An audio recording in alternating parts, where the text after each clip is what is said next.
Gold trusted gold buyers తాకట్టులో ఉన్న బంగారాన్ని విడిపించి ఈ రోజు ఉన్న మార్కెట్ ధరకే కొనబడును. మరిన్ని వివరాలకు సంప్రదించండి 7771077720.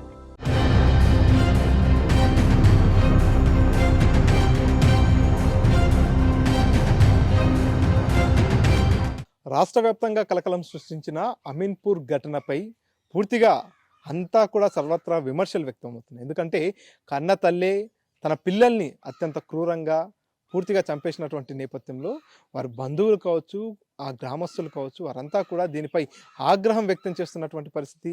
ఎవరైతే రజిత రంగారెడ్డి జిల్లాకు సంబంధించినటువంటి మెదక్పూర్ గ్రామానికి చెందినటువంటి చెన్నయ్యతో వివాహం చేసుకోవడం జరిగింది. ఈ ఘటన ఎప్పుడైతే తెలియడం జరిగిందో పూర్తిగా గ్రామంలో విషాద ఛాయలు అలుముకున్నాయి. ముగ్గురు పిల్లలు గ్రామానికి కూడా సెలవుల్లో కావచ్చు అప్పుడప్పుడు వస్తూ ఉండేవారు. కాబట్టి వారందరూ కూడా ఎంతో చనువుగా గ్రామస్తులతో వారి బంధువులతో అంతా కూడా ఉంటున్నటువంటి నేపథ్యంలో ఆ ముగ్గురు పిల్లలను కన్న తల్లి రజిత చంపేసినటువంటి నేపథ్యంలో ప్రస్తుతం చెన్నయ్య ఇంటి దగ్గర అంతా కూడా విషాద ఛాయలు అలుముకున్నాయి. ప్రస్తుతం మనం చెన్నయ్య ఇంటి దగ్గర ఉన్నాం. మెదక్పూర్లో ఉన్నటువంటి చెన్నయ్య ఇంటి దగ్గర ఇక్కడంతా కూడా చెన్నైకి సంబంధించినటువంటి బంధువులు కావచ్చు, వారి కుటుంబ సభ్యులంతా కూడా ఇక్కడే ఉన్నటువంటి పరిస్థితి చూస్తున్నాం. విజువల్స్లో చూసుకున్నట్టయితే చెన్నయ్య ఇంటి నిర్మాణాన్ని కూడా చేపడుతున్నాడు. హైదరాబాద్లోని అమీన్పూర్లో ఉంటున్నప్పటికీ కూడా సొంత గ్రామంలో తను ఉండడానికి ఒక నివాసాన్ని ఏర్పాటు చేసుకుని పూర్తిగా ఇంటి నిర్మాణాన్ని కూడా చేపడుతున్నటువంటి పరిస్థితి. ఎన్నో కలలు పెంచడంతో చెన్నయ్య జీవితం ముందుకు సాగుతున్నటువంటి నేపథ్యంలో ఒక్కసారిగా చెన్నయ్య రజిత జీవితంలోకి శివకుమార్ అనేటటువంటి వ్యక్తి రావడంతో ఆ కళలన్నీ కూడా నీరుగారిపోయాయి. తన పిల్లలు ముగ్గురు పిల్లలు అత్యున్నత స్థాయిలో ఉండాలి, వారంతా కూడా ప్రయోజకులు కావాలనేటటువంటి ఎన్నో కళలు, పిల్లలపై ఎన్నో ఆశలు పెట్టుకున్నటువంటి చెన్నయ్య కళల్ని అన్నిటినీ కూడా ఆవిరిగార్చేసింది రజిత. సో ఈ అంశంపై మాట్లాడదాం. అసలు గ్రామానికి వచ్చినప్పుడు రజిత గ్రామస్తులతో ఏ విధంగా ఉండేది, పిల్లలు ఏ విధంగా ఉండేవారు, అసలు వీరి మధ్యలో ఏదైనా గొడవలు ఉండేదా ఏందనే విషయాన్ని కూడా మంచిగానే ఉన్నారు. వాళ్ళు ఆ పట్నం వాళ్ళు ఉండేది, ఇక్కడికి వచ్చినప్పుడు కూడా మంచిగానే ఉండేది. మా పిల్లలు కూడా మంచిగా ఉన్నారు, వాళ్ళు మంచిగా ఉన్నారు, మంచిగా ఉంటారు అనుకున్నాం. కానీ ఇంత ఇట్లా చేస్తుంది అని మాకు కూడా తెలియకున్నది సార్. అది ఘోరంగా చేసింది. అది ఉండవలసిన అవసరం ఏం లేదు. దానికి చంపేయాలి. చంపేస్తేనే వాళ్ళకు మనసు పూర్తిగా అవుతుంది. పిల్లలు ఎట్లుంటుండే అమ్మా ఊరికి పిల్లలు కూడా మంచిగా ఉన్నారు. 12 సంవత్సరాల ఓ పిల్లగాడు, 10 సంవత్సరాల ఓ పిల్ల, 8 సంవత్సరాల ఓ పిల్లగాడు. మరి అట్లాంటి పిల్లలు చచ్చిపోయినాక వాళ్ళకి ఎంత ఘోరం ఉంటుంది, ఎంత బాధ ఉంటుంది. అమ్మాయి ముగ్గురిని అన్నాక అంత పిల్లలు అయినాక ఇంకేరే పోతుందా? అది మంచిగానే ఉంది. ఆయన పోయేది వెళ్ళిపోవాలి. మరి చంపడం ఏంది? పిల్లలన్నా పెట్టుకొని బతుకు కదా ఆయన. ఇప్పుడు అట్లా కాకుండా చేస్తుంది. ఆస్తి ఎవరు తినాలి, ఆ ఇల్లు ఎక్కడ పోవాలి, సంపాదించిన సంపదానం ఎక్కడ పోవాలి? ఇట్లా చంపేసి మరి దాన్ని కూడా చంపేయాలి. ఆడిని దాన్ని చంపేస్తేనే మంచిగా ఉంటుంది. ఉండవలసిన అవసరం లేదు, ఇద్దరిని చంపేయాలి. ఊరికి వచ్చినప్పుడు ఎట్లుంటుండే మీతో కానీ ఊరలతో? తోటి మంచిగా ఉన్నది అమ్మాయి, మంచిగా ఉన్నది. ఇట్లా చేస్తుందని మాకు కూడా నమ్మకం లేకున్నది. మంచిగానే ఉండేది, మంచిగా ఉన్నది. మంచిగా మాట్లాడేది, ముద్దుగున్నది. కానీ అట్లా చేసిన దాకా తెలియదు. ఫస్ట్ ఈ విషయం తెలిసినప్పుడు ఏమనిపించింది మీకు? ఇట్లా ముగ్గురు పిల్లలు చనిపోయారు అన్నప్పుడు ఎవరి మీద డౌట్ వచ్చింది? ఎవరి మీద ఆమె మీద డౌట్ వచ్చింది. ఈయన అట్లాంటి వాడు కాడని అందరికి గుర్తే ఉండదు. ఈయన అట్లా చేయడు. ఆ దుర్మార్గుడు కాదు, తినేటోడు కాదు, తాగేటోడు కాదు, ఏది తాగాడు ఆ పిల్లగాడు. ఇక ఆమె మీద డౌట్ ఇచ్చేసింది అందరికి మాకు. సో ఇటువంటి వాళ్ళకు ఎటువంటి శిక్ష చేస్తే బాగుంటది? రజిత కావచ్చు, రజితను తీసుకుపోయిన శివకుమార్, వాళ్ళిద్దరిని ఉంచనే వద్దు. పిల్లలు పోయినాక ఆమె ఏం చేయనికి, ఈయన ఆస్తి ఏం చేయనికి, ఈయన ఏం చేస్తాడు? వాళ్ళిద్దరి చనిపోతేనే వాళ్ళకు మంచిగా ఉంటుంది. చంపేయాలి వాళ్ళిద్దరిని. అన్న మీరు చెప్పండి, ఎట్లా ఉంటుండే గ్రామంలో? చెన్నయ్య పెళ్లికి ముందు కావచ్చు, అంతకు ముందు కావచ్చు, చెన్నయ్య ఎట్లా ఉండేది, చెన్నయ్య ఫ్యామిలీ ఎట్లా ఉండేది? ఇప్పుడు ఎందుకంటే రాష్ట్ర వ్యాప్తంగా కలకలం సృష్టిస్తుంది. ఇప్పుడు పూర్తిగా ఈ గ్రామానికి సంబంధించినటువంటి పేరంతా కూడా మారుమోగిపోతున్నటువంటి పరిస్థితి. కన్న తల్లే బిడ్డల్ని చంపేసినటువంటి ఈ ఘటన నేపథ్యంలో మీరేం చెప్తారు? చెన్నయ్య అనే వ్యక్తి దాదాపు ఒక 20-30 సంవత్సరాల నుంచి హైదరాబాద్లో ఉన్నా కూడా విలేజ్ సరౌండింగ్లో ఏ ఒక్కరికి అంటే సాధ్యమైనంత ఒక 10-20 మందికి తప్ప ఎక్కువ మందికి పరిచయం ఉన్న వ్యక్తి కాదు. అంటే అంత డీసెంట్ మనిషి. అలాంటి వ్యక్తికి ఇలాంటి అన్యాయం జరిగిందంటే గ్రామం మొత్తం ఒక్కసారిగా ఉలికిపడి అదైపోయి, రాష్ట్రమే కాదు గ్రామంలో మాత్రం ప్రతి ఒక్కరూ అక్కడికి వచ్చి సందర్శించడం, చుట్టుపక్కల వాళ్ళ సరౌండింగ్ కాలనీ వాళ్ళు, రాఘవేంద్ర కాలనీ వాళ్ళందరూ కూడా చెన్నయ్య గురించి చెప్తుంటే ఎందుకు ఈ విధంగా జరిగింది, సరే ఆయన అన్యాయంగా ఏదైనా చేసి తాగో తినో లేకపోతే వాళ్ళ భార్యని హింసించినా లేక ఇంకో రకంగా ఏదన్నా టార్చర్ పెట్టినా కానీ ఈ విధంగా జరిగితే బాగుండు. కానీ ఇట్లాంటిది ఎవరిని కూడా పల్లెత్తు మాట అనకుండా ఊర్లో వచ్చినా పలకరించినా కూడా అందరితోటి మంచిగా పలకరించే విధంగా ఉండేవాడు. ఆయనంతటా ఆయన ఏం సంపాదించుకుంటున్నా ఏం చేసేదో ఆయనంతటా ఆయనే ఉండేవాడు కాబట్టి ఇంత ఇంత ఆదరణ అంటే జరిగిన సంఘటనను చూసి ప్రతి ఒక్కరిలో చెలించిపోయింది. పిల్లలు ముక్కుపచ్చలారని పిల్లలు బంగారంలాగా ఉన్నటువంటి పిల్లలు పోయేసరికి మనం చూస్తేనే ఇంత బాధ అనిపిస్తుంది. అంటే చెన్నయ్యకు చెప్పుకోలేని వాళ్ళ మనసులో చాలా ఉంది, కానీ ఎవరితో చెప్పుకునే తీరనిది కాదు, ఇప్పుడు తీరేది కాదు. ఇది ఏదైతే ఈ రజిత అనే వ్యక్తి ఈ విధంగా పరాయి వారితో సంబంధాలు పెట్టుకొని ఆమె ఏం చేసినా కానీ పిల్లలను తన భర్తను మంచిగా చూసుకొని ఉండుంటే ఈరోజు ఆమెకు ఒక మంచి క్రెడిట్ ఉంటుండే. ఈ విధంగా చేయడం, ఇలాంటి వ్యక్తి ఒక సాధారణంగా మామూలుగా ఒక యువకుడు ఒక ఆడవాళ్ళ పైనో లేకపోతే ఒక అమ్మాయి పైనో ఏదైనా అఘాయిత్యం చేస్తే ఏ విధంగా అయితే నిర్భయ కేసులు ఇట్లా ఏ విధంగా అయితే ఉన్నాయో ఇప్పుడు కూడా ఈ రాష్ట్రంలో ఉన్నటువంటి కొంతమంది భార్యలు ఇలాంటి భర్తలను ఇబ్బంది పెడుతున్నటువంటి భార్యలకు కూడా అలాంటి ఒక కేసు ఒకటి చట్టాన్ని తీసుకొని వచ్చి గవర్నమెంట్ స్పందించి దీనిపైన గవర్నమెంట్ కూడా స్పందించి ఇలాంటిది మళ్ళా ఫ్యూచర్లో జరగకుండా ఉండేటట్టుగా నిఘా యత్నాన్ని బాగా పెద్ద ఎత్తున చేసి ప్రతి ఒక్కరిని కాపాడుకునే విధంగా చేయాలనేది మా కోరిక. ఏంటంటే చిన్నపిల్లలను చంపడం అనేది కాదు, ఆయనను చంపాలనే ప్రయత్నం కూడా చేసినట్టు మనకు ఆ సర్చింగ్లో తెలుస్తుంది. ఆయనను చంపడమే కాకుండా తన ఆస్తితో పాటు, ఆస్తి కోసం అంటే భార్య అని నమ్మిండు. ఆయన నమ్మినంత మాత్రాన ఈరోజు ఏ భార్యకైనా 10 రూపాయలు మనం భార్య దగ్గర ఉండాలనే ఉద్దేశంతో భార్య దగ్గర పెడతాం. పెట్టినంత మాత్రాన ఏ భార్యలు కూడా ఇట్లాంటిది చేయకూడదు.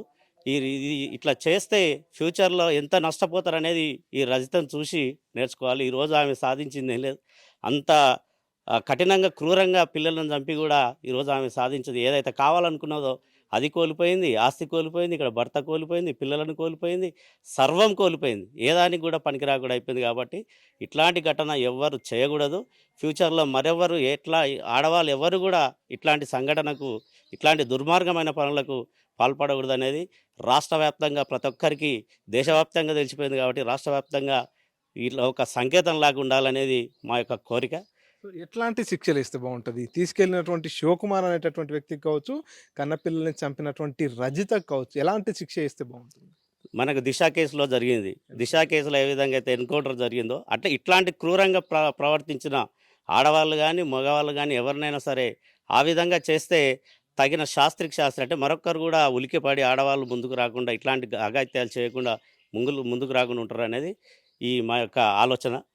దీన్ని మీ ఛానల్ ద్వారా, RTV ఛానల్ ద్వారా రాష్ట్ర వ్యాప్తంగా దీన్ని టెలికాస్ట్ చేసి రాష్ట్రంలో జరుగుతున్న ఇట్లాంటి దుర్ఘటనలను ఖండించే విధంగా మా గ్రామమే కాదు అన్ని గ్రామాలు కూడా ఉలిక్కి పడుతున్నాయి. ప్రతి ఒక్కరూ మీ ఊళ్ళు ఇట్లా జరిగిందంటే మాకే తెలియదు, మీ ఊళ్ళు ఇట్లా జరిగిందని ఫస్ట్ ఫోన్లు చేస్తుంటే మేమే పరిశాన్ అయినాం. ఇట్లాంటిది ఎక్కడ జరగకూడదు అనేది మా ఉద్దేశం. దీనిపైన గవర్నమెంట్ కావచ్చు, మీ మీడియా మిత్రులు కావచ్చు, మీడియా వారు కూడా ఇట్లాంటిది సమర్థించకుండా వీళ్ళను ఎప్పటికప్పుడు టెలికాస్ట్ చేసి అవసరమైతే ఇట్లాంటి దుర్ఘటనలు ఎక్కడ జరిగినా కూడా దాన్ని బహిర్గతం చేసే విధంగా మీరు ప్రయత్నించాలని కోరుకుంటున్నాను. మీరు చెప్పండి, రజిత గ్రామానికి వచ్చినప్పుడు మీతో కావచ్చు, గ్రామస్తులతో కావచ్చు, ఎట్లా ఉంటుండే, ఎట్లా మాట్లాడుతుండే రజిత? ఊర్లోకి వచ్చినాడు మంచిగానే ఉన్నది, మంచిగానే ఉండేది. పండుగలకు వచ్చేది, పబ్బాలకు వచ్చేది, మంచిగానే. ఎప్పుడు వచ్చిన మడదలంటే ఇప్పుడే వచ్చినాం, పిల్లలు బాగుంటే బాగుంటారు అనేది, తమ్ముడు బాగుండంటే బాగుండరు అనేది. మరి మంచిగానే బతుకుదేరు ఉందంటే బతుకుదేరు మంచిగానే ఉంది, మంచిగానే ఉండం అన్నది. కానీ పెళ్ళి అయిందంటే ఈ ఊళ్ళో అయితే ఉండలే వాళ్ళు. మా ఇంకా కూలికి వస్తుంటేనన్నా ఎక్కడికన్నా పానికోతుంటే తోలుకపోతే ఇట్లా నన్ను ఉంటేనన్నా మేము కనిపెడదు. ఇవాళ పెళ్ళి అయిందంటే హైదరాబాద్ పోయి మంచిగానే బతుకురు కదా అనుకున్నాం. అక్కడ పోయి మొన్నొచ్చి బియ్యం సాన్ చేసుకొని పోయిండు, బాగానే ఉండరు తమ్మి అంటే బాగానే ఉండరు అన్నారు. ఇక ఆమె అక్కడ ఏం పని చేసింది, ఏం చేసింది మాకేం తెలిసి చెప్పు. మేమేం ఊరు అయితే వాళ్ళు ఏం ఆడవుతుంది.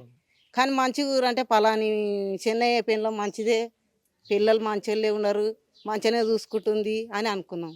మేము ఇవన్నీ జరుగుతాయని ఇవన్నీ అంటే ఆడు పెళ్ళైన కొత్తలనే తోలుకొస్తున్నాం, లేకపోతే ఇడిచిపెట్టి అన్న పోతున్నాం. ఇట్లా అనుకోలేగా. ఆడు కూడా అనుమాన పోయి చెన్నయ్య ఇట్లా నా పెనం ఇట్లా చేస్తుంది, ఎందుకు ఇట్లా చేస్తుంది అని పక్కోళ్ళని ఎవరన్నా అడుగు, ఎవరన్నా 10 మందిలో ఒక్క మంచి అన్న చెప్పు నిజమే నీ పెనం ఇట్లా చేస్తుందని. ఎవరికి తెలియకుండా అంతో డ్రామా ఆడింది. మొత్తం డ్రామాలు ఆడి అన్ని మొత్తం వెంకంగా పోయి ఎన్నుపోటు ఓడిచింది. ఎన్నుపోటు ఓడిచిన దాకా చూసుకోలే. ఇప్పుడు అన్ని చేతులు కాలినాక ఎట్లా అయిందని ఊళ్ళోకి వచ్చి మేము ఆడితే మేమేం చెప్పుదాం? వాళ్ళు ఏమో ఆడుండ్రి, మేమేమి ఈడుంటిమి. ఇంటి పక్క వాళ్ళని నన్ను అడగని కానీ వాళ్ళు మంచిగానే ఉండరండ్రి. నా ఇంట్లో ఈ విషయం మందికి ఎట్లా తెలుసు? చెప్పితేనే తెలుస్తుంది. చెప్పండి ఎట్లా తెలుస్తుంది? మాకు ఏది తెలియదు. మంచిగానే ఉండరు అంటే మంచిగానే ఉండరు అనుకుంటే వస్తుర్రు పోతుర్రి బాగానే ఉండరు. ఈ అనుమాతం కన్న పిల్లలను కడుపు తెంచుకొని పుట్టిన పిల్లలను గొంతులు కోసిందంటే ఈ రాష్ట్రంలో మేమే చూస్తున్నాం. మేము పుట్టినాడు సంది కూడా తెలియదు. నాకు 40 సంవత్సరాలు ఉండవచ్చు, 50 దగ్గర రావచ్చు, కానీ మేమైతే చూడలే. ఏడ కూడా వినలే కూడా. లేని వాళ్ళు అసలు లక్షలు పోసి పిల్లలు కాకపోతే కొంకొచ్చుకుంటుర్రు. అంత మిడిసరమైన ఆడదేనన్న పని చేసి కానీ చెట్లాలు వేసిపోతే గవర్నమెంట్ పోయి బతికిచ్చి అనాథోళ్ళ హాస్టల్ వేసి బతికిస్తారు. కానీ ఇంత ఘోరమైన సావు అయితే ఎవరు చావలే, ఎవరిని చేయలే కూడా. ఏం చేయాలమ్మా ఇటువంటి వాళ్ళ మీద? ఎటువంటి అంటే ఇప్పుడు జనాల రాష్ట్రంలోనే మొగోళ్ళు కూడా ఆడదాన్ని నమ్మకుండా చేసింది. ఇప్పుడు పెండ్లం అనేది 10 రూపాయలు ఇవ్వకుండా చేసింది. పిల్లలకు కూడా నమ్ముకోకుండా చేసింది. ఇప్పుడు అటు ఇటు తిరిగి వచ్చి పిల్లలను తిన్నమా బిడ్డ పన్నెమా బిడ్డ అని ఏమోగా ఆయన నన్ను అడుగుతాడా? ఆడుకునేటప్పుడు తిందరా నాయన అంటారు, తిందరా అమ్మ అంటారు. పండుకున్నాక ఎవరు అడుగుతారు? పెళ్ళమే కాదా, నా పెళ్ళమే కాదా, తినబెట్టుకున్నది పండబెట్టుకున్నది అనుకుంటారు. కానీ ఇంత ఘోరమైన శేతానం చేస్తుందని నాడే అనుకోలే. ఇంకా అట్లా దానికి ఒక్కటి కాల్చి 3 జీవులు తీసింది. మన రాష్ట్రం మొత్తం కాల్చి దాని జీవి తీయాలి. గంతే. ఇక వాళ్ళు ఇద్దరిది, ఒక్కరిది కాదు, ఇద్దరిది తీయాలి. మేము కోరుకున్నది అది. సో ఇది ఇక్కడ ఉన్నవారంతా కూడా ఒకటే చెప్తున్నారు. ఎవరైతే ఈ ఘాతకానికి పాల్పడినటువంటి రజిత కావచ్చు, శివకుమార్ కావచ్చు, వారిద్దరిని ఎన్కౌంటర్ చేయాలి, లేదంటే నడి రోడ్డు మీద ఉరి తీయాలంటూ కూడా ఇక్కడ ఉన్నంత వాళ్ళు డిమాండ్ చేస్తున్నారు. ఇంకొంతమంది ఉన్నారు. అమ్మ చెప్పండి, అసలు రజిత ఇటువంటి ఘటన దుశ్చర్యకు పాల్పడుతుందని ఎప్పుడన్నా అనుకున్నారా? ఎప్పుడు అనుకోలేదు సార్. మంచిగానే ఉన్నది, మంచిగానే చేసింది. కానీ ఇట్లా చేస్తుందని మేము అనుకోలేదు. పిల్లలు అనాథంగా చంపింది. ఇక చంపింది, మా మరిది నాగం చేసింది. అంటే ఎట్లుంటుండమ్మా పండగలకు కానీ ఊరికి వచ్చినప్పుడు పిల్లలతోటి ఎట్లుంటుండే? మంచిగా ప్రేమగానే ఉంటుండేనా? బాగానే ఉన్నది, మంచిగానే ఉండేది, మంచిగానే ఉండేది. కానీ ఇక ఇట్లా చేసింది మాకు తెలియదు. అంటే దాదాపుగా 12 ఏళ్ళు 10 ఏళ్ళు 8 ఏళ్ళ పాటు పిల్లల్ని పెంచినటువంటి తల్లే ఈ రకంగా అసలు తాను పిల్లల్ని మోసింది, కన్నది, అవన్నీ మర్చిపోయి ఇట్లా చేసినటువంటి ఈ రజితను ఏం చేస్తే బాగుంటుంది? ఏం చేస్తే బాగుంటుంది సార్? ఏంది సంపాలే దాన్ని ఉంచకూడదు, సంపాలే ఉంచకూడదు అట్లాడదాన్ని. ఎట్లా ఉంది ఇప్పుడు చెన్నై పరిస్థితి? ఎట్లా ఉంది చిన్న పరిస్థితి? ఎట్లుంది? ఆయన తిప్పాలి, ఆయనకు గోస పదిస్తలేదు. మస్తు బాధపడుతున్నాడు, పిల్లలు లేక అంత అది లేక. మంచిగా చూసుకుంటున్నా? మంచిగానే చూసుకునేది, ఎప్పుడు మంచిగానే చూసుకునేది, మంచిగానే చూసుకొని మంచిగానే ఉండేది. కానీ ఇట్లా చేస్తా అనుకోలేము సార్. మీరు చెప్పండి అమ్మా, మీతో అయినా ఎట్లా ఉంటుంది? మాట్లాడుతున్నా ఊరికి వచ్చినప్పుడు చనువుగా ఉండేది? మంచిగా ఉండేది సార్, మంచిగా ఉండేది, వచ్చిపోయేది. పిల్లల తరలు బాగానే ఉన్నారు. ఇంత అన్యాయం జరుగుతుంది ఎప్పుడు అనుకోలేదు సార్. అలాంటి రోడ్డు మీద వేసింది, అది పోయాన్లో పడ్డది, దాన్ని చంపాలి ఉండొద్దు. సో ఇది పూర్తిగా కన్న తల్లే కర్కశత్వంగా మారిపోయినటువంటి నేపథ్యంలో వారి ఇక్కడ ఉన్నటువంటి గ్రామస్తులు కావచ్చు, వారి కుటుంబ సభ్యులంతా కూడా దీనిపై కఠినమైనటువంటి చర్యలు తీసుకోవాలనేటటువంటి డిమాండ్ వ్యక్తపరుస్తున్నారు. అమ్మ మీకేమవుతుంది రజిత? తోటి కోడలు. ఎట్లా ఉంటుండే మామూలుగా మీతో కానీ? పిల్లల్ని ఎట్లా చూసుకుంటున్నారు ముఖ్యంగా? ఎందుకంటే ఇప్పుడు పిల్లలు అందరూ కూడా కన్నతల్లులంతా కూడా అల్లారు ముద్దుగా పెంచుకుంటారు. అటువంటి పిల్లల్ని చంపేసిందంటే మొదటి నుంచి పిల్లల మీద ప్రేమ ఉండేదా లేకపోతే కోపంగా? చాలా ఇష్టం సార్ తనకి పిల్లలంటే. చాలా వరకు చాలా బాగా చూసుకున్నది. తన పిల్లల కళని తన కళగా అనుకునేది తల్లిదండ్రులు ఇద్దరు. ఆ కళల్ని కూడా నిరాశపరిచింది సార్ తను. ఇలాంటి అన్యాయం ఏ కుటుంబంలో జరగకూడదు సార్. అంటే భర్తతో పిల్లలతో బాగానే ఉండేది? చాలా బాగుండేది సార్. కానీ 3 నెలల క్రితం నుంచి మా బావ చెప్పింది ఏంటంటే చాలా ప్రేమ ఒలకబోసింది అన్నారు. కానీ ఇన్ని రోజుల నుంచి ఇంత ప్రేమ ఉంటే ఆ మనిషికి డౌట్ రాకపోతుండే. 3 నెలల నుంచి ప్రేమ ఒలకబోసేసరికి అడిగేసిన తర్వాత తన టీచింగ్ చేస్తుంది కాబట్టి టీచింగ్ పర్పస్లో పేరెంట్స్ చేస్తుంటారు, టీచర్స్ చేస్తుంటారు, హెడ్ ఫోన్ చేస్తుంటారు. సో ఆ విధంగా అనుకున్నాడు. కానీ ఇట్లాంటి కుట్ర జరుగుతుందని తను ఏ విధంగా అనుకోలేదు. ఏ పర్పస్లో కూడా తనకు డౌట్ రాలేదు ఈ విషయంలో మాత్రం. అంటే ఎప్పుడన్నా మీతో డిస్కస్ చేస్తున్నప్పుడు ఇటువంటి ఘటనల విషయంలో కావచ్చు, అక్కడక్కడ చిన్న చిన్న మన దృష్టికి వస్తుంటాయి కొన్ని ఘటనలు. వీటిపై తన రియాక్షన్ ఎట్లా ఉంటుంది? ఆ రియాక్షన్ మాత్రం చాలా కర్కశంగా, తను కూడా చాలా రియాక్ట్ అయ్యేది సార్. ఇట్లా చేస్తారా అట్లా చేస్తారా అని చాలా రియాక్ట్ అయ్యేది. కానీ ఇది 3 నెలల నుంచి గెట్ టుగెదర్ చేసినప్పటి నుంచి తన విషయంలో చాలా మార్పులు వచ్చినాయి. అది ఇట్లాంటి మార్పు తెస్తుందని అనుకోలేదు సార్. వెళ్ళిపోవాలనుకుంటే తను ఒక్కటి వెళ్ళిపోయాల్సిండే. ఇట్లా పిల్లలు సంతోషంగా ఉండరు, తండ్రి సంతోషంగా ఉండరు, తను కూడా సంతోషంగా ఉంటుండే వెళ్ళిపోయిన ఉంటే. ఇప్పుడు తనకు ఏ సంతోషం లేదు, మాకు తీరని దుఃఖాన్ని మిగిలించింది. బ్రతుకున్న శవంలా తిరుగుతున్నాడు సార్. తను నిద్ర లేదు, తిండి లేదు, ప్రతిరోజు హాస్పిటల్కి తీసుకుపోతున్నాం, సెలైన్ ఎక్కిస్తున్నాం, తీసుకొస్తున్నాం. అంతకుమించి తను ఏ ఫుడ్ కూడా తీసుకోవట్లేదు. తనకు న్యాయం జరిగేంత వరకు తన పోరాటం ఇలానే సాగుతుంది సార్. పిల్లలు ఎట్లుండేదమ్మా ఊరికి వచ్చినప్పుడు కానీ, మీ కుటుంబంలో మీతో కానీ యాక్టివ్గా ఉండేదా, ఎట్లా ఉండేది? చాలా యాక్టివ్ సార్, చాలా యాక్టివ్ అంటే చాలా యాక్టివ్. ఇంకా స్టడీ పరంగా కూడా చాలా యాక్టివ్గా ఉన్నారు. టీచర్స్ కూడా చాలా ఇంప్రెస్ అయ్యేవారు వీళ్ళ స్టడీ చూసి. ముగ్గురు ఉంటే ముగ్గురు కూడా ఫస్ట్ ర్యాంకర్గానే వచ్చేవారు ప్రతి క్లాస్లో. వీళ్ళ దగ్గర టీచర్స్ బాగా ఉండేవారు, బాగా చూసుకునేవాళ్ళు. వాళ్ళు కూడా అంత మంచిగానే ఉన్నది. కానీ ఈ గెట్ టుగెదర్ కించి అతను పరిచయం అయినప్పటి నుంచి మళ్ళీ స్టార్ట్ చేసి. సో శివకుమార్ అనేటటువంటి వ్యక్తి వీళ్ళ మధ్యలో ఎప్పుడైతే ఎంటర్ అయ్యాడో అప్పటి నుంచే సమస్యలు స్టార్ట్ అయింది సార్. అసలు తన ఫోన్ నెంబర్ ఎప్పుడు కనుక్కుందో తెలియదు, కానీ ఆ ఫోన్ నెంబర్ తీసుకున్నప్పటి నుంచి ఇక్కడ మా పిల్లల పైన, భర్త పైన, వీళ్ళ పైన అసలు ప్రేమ లేకుండా పోయింది. కాకపోతే నటించేదన్నమాట. నటించడం ఇంకా మనం చూసుకున్న ఈ నటనే కాదనుకుంటే హాస్పిటల్లో కూడా ఎంత బాగా నటించేశారు. అసలు పిల్లల్ని చంపి నా పిల్లలు ఎక్కడా, ఏం చేస్తున్నారు పిల్లలు? మా పెద్ద బావ కొడుకు చిన్నమ్మ ఎట్లా అయిందని పోతే నాకు మంచిగానే ఉంది నాయన, పిల్లలు చిన్నోడు పిల్లలు లేస్తారు, ఇంటికో నాయన అని చెప్పింది. అంతా అట్లా నటించిన ఆమె ఈ విధంగా ఎన్నిసార్లు నటన చేసిందో ఒక్కసారి అర్థం చేసుకోండి. ప్రతి మహిళకు ఒక మచ్చగా ఏర్పడింది సార్ ఈ విషయం పరంగా. ప్రతి మహిళను ఇప్పుడు ప్రతి ఒక్కరు అనుమానించే స్థాయికి వచ్చింది, ప్రతి భర్త అనుమానించే స్థాయికి తీసుకొచ్చింది. ఇది ఎంతవరకు న్యాయము? నేను కోరుకునేది ఏంటంటే న్యాయాధికారిని, శిక్షణ వేసే న్యాయాధికారిని కూడా కోరుకుంటున్నా. తన కుటుంబంలో మా కుటుంబంలో జరిగినట్టుగా తన కుటుంబంలో జరుగుంటే తను ఏ శిక్ష విధించాలనుకుంటాడు, తను ఏ విధంగా స్పందించేవాడో ఆ విధంగానే తనకు, తన ప్రియునికి, ఇద్దరికి శిక్ష పడాల్సిందే సార్. అది తన కుటుంబ సమస్యగా అనుకోని మాత్రం ఈ సమస్యను పరిష్కరించండి. ఎటువంటి శిక్ష చేస్తే బాగుంటుందమ్మా? ఎందుకంటే పిల్లలు అంతా కూడా 12 ఏళ్ళు, 10 ఏళ్ళు, 8 ఏళ్ళ పిల్లలు, వారందరూ కూడా కన్న తల్లి ఎటువంటి ఘాతకానికి పాల్పడిన నేపథ్యంలో ఎట్లాంటి చర్యలు తీసుకుంటే బాగుంటుంది? ఒక్క నిమిషము ఈ న్యూస్ చూసే వాళ్ళు ప్రతి ఒక్కరు ముక్కు మూతి మూసుకోండి. 10 నిమిషాలు కాదు కదా, ఒక్క నిమిషం మూసుకోండి. ఆ పిల్లలు పడిన నరక వేదన అనేది ప్రతి ఒక్క మనిషికి తెలిసిపోతుంది. అట్లాంటి అప్పుడు ప్రతి ఒక్కరి న్యాయము ఏ విధంగా స్పందిస్తారో ఆ విధంగానే ఉరిదీయండి. ప్రతి ఒక్కరు ఏం కోరుకుంటున్నారో అదే చేయండి. మా కుటుంబ సభ్యులు అంటే మా బాధ ఉంది కాబట్టి మేం చెప్తే చేయాలన్నట్టు లేదు. ప్రతి ఒక్కరూ ఒక్కసారి ముక్కు మూతి మూసుకొని చూడండి. ఒక్క నిమిషము మనం పడే కళ్ళలోంచి నీళ్ళు వస్తాయి, ఊపిరి ఆడదు, శ్వాస ఆడదు. ఎంత నరకంగా ఉంటుందో, ఆ పిల్లలు ఎంత నరక వేదన అనుభవించుంటారు. ఒక్క 10 నిమిషాలు కాదు కదా సార్, వచ్చే ఒక 2 గంటలలో 3 పిల్లల్ని హతమార్చిందంటే ఎంతవరకు న్యాయం? అది తన బాధ ఉంటే తనకి వెళ్ళిపోవాల్సిందే, తను నచ్చలేదంటే వెళ్ళిపోవాల్సిందే.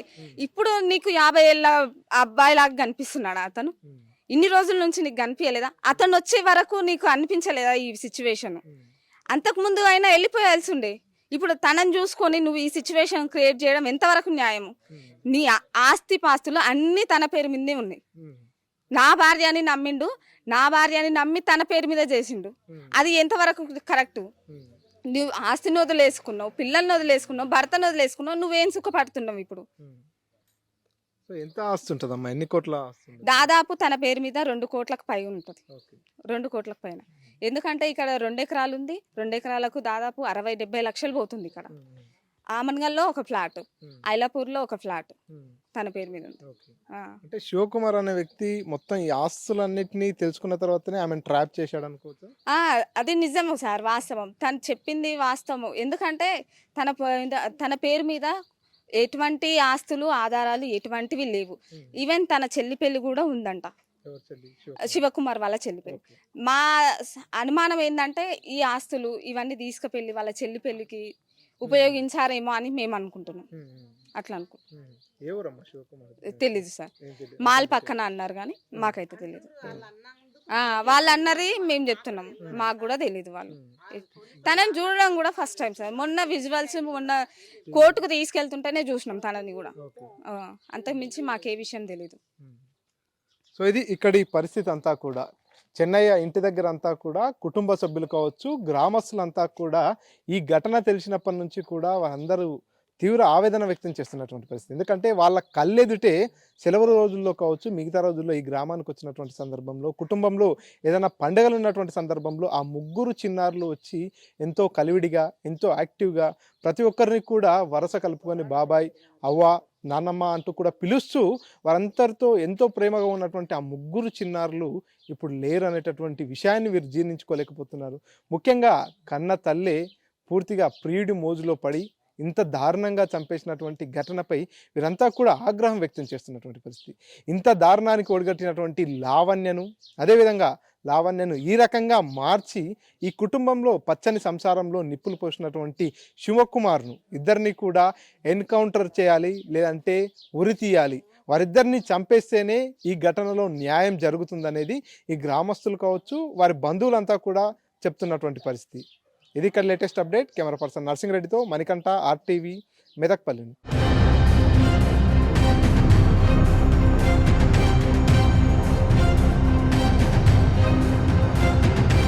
మరిన్ని వీడియోస్ కోసం ఛానల్ ని సబ్స్క్రైబ్ చేయండి. లేటెస్ట్ అప్డేట్స్ కోసం వాట్సాప్ ఛానల్ ని ఫాలో అవ్వండి. ఆ లింక్ డిస్క్రిప్షన్ లో ఉంది.